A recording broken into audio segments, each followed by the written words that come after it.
The most important question I got was, what is your legacy? Not a material legacy, but if life stops now, how do you want to be remembered? What is your frequency legacy? The Phoenix Frequency podcasts are results from that question. When all seemed burned in your life, the fertile ash of a phoenix is filled with compassion, love, forgiveness, empowerment, intuition, wisdom, generosity, creativity, resilience, a balance of an evolution and involution, what is needed to rise. I am Nienke van Bezooijen and I live my Phoenix frequencies. On a weekly basis, I share my insights, my resources, and I have guests who phoenix themselves. If it resonates to you, you're welcome to rise.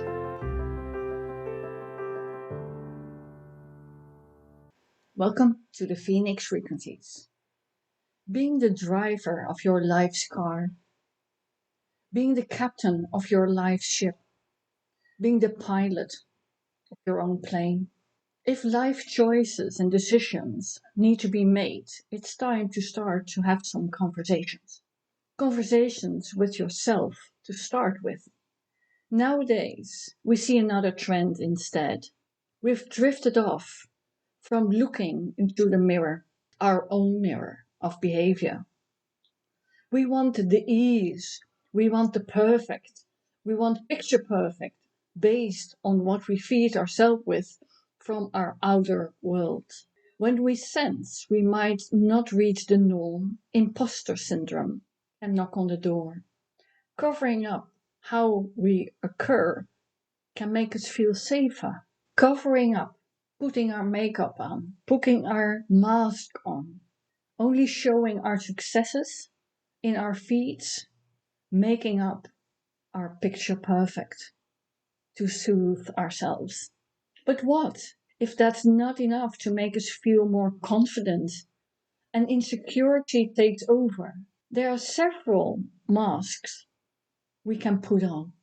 The mask of overpowering, attack, best defense. In the world of politics nowadays, we can recognize this masculine behavior of polarisation, dividing and outsourcing responsibilities as leading examples, getting others into our camp of thinking, feeling, so we can feel better and strong and less vulnerable. But the feminine behavior can be as toxic and in variation to that. When we feel insecure and we're hiding that, it's too hard, we can put on the mask of victim. The victimhood card can be played out really, really easily because victims earn pity, and that's way easier than to look into the mirror. Outsourcing the feminine way can be recognized in the blaming and getting other people into your camp so you can feel safe and valued again, making your even violent response justified because they made you act like that. Really? Killing people, occupying living space, threatening and putting dirt and shit over others. They made you have to do so? They made you act like that? Well, they didn't act. I think we have to start with ourselves. How many times have I been outsourcing myself and my feelings? And why did I feel I had to do so? I've been feeling worthless. I felt numb, small, vulnerable over the last week. My life ship has been in a big, big storm. Although I'm a trained captain of my life ship, this storm of critique and blame came from my inner circle. Easily, I could make the choice to go outsourcing, bailing my feelings of being so vulnerable, feeling so vulnerable, out in a quick way, to blame other people around me that made me feel being in this storm, overpowering them and hurt them by making them feel as worthless as well. Words can be toxic in this way. Or I could have taken the highway and turned off to Pity City very, very fast. By taking a look in the mirror, facing my swollen eyes of so many shed tears from the pain, the grief, and despair, I chose another way out. I chose a different turn and didn't go to Pity City. I'm not the only one in this world who feels hurt and not seen, not heard. And how can I tap into a feeling, a frequency that's a better fit with who I am really? I don't want to use the violence tool of overpowering and claiming my right to feel worthy. Nor do I like the victimhood world with pity as the most delicious dish to consume. That's outsourcing my true destination. I want to sail my own ship.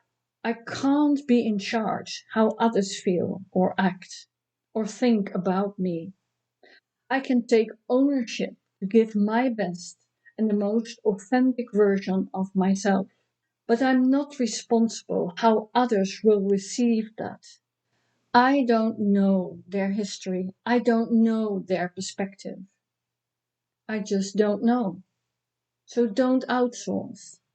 I'm not responsible how others will receive, but I can take a look in the mirror and own what I see in full authenticity.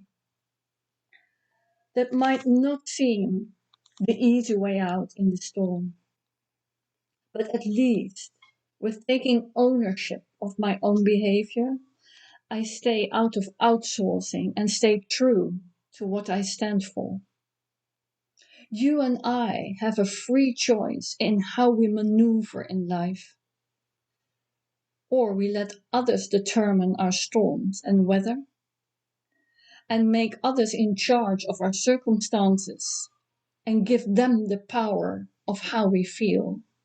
Or you and I can take the lead and own how we feel based on our phoenix frequencies to rise and to soar above.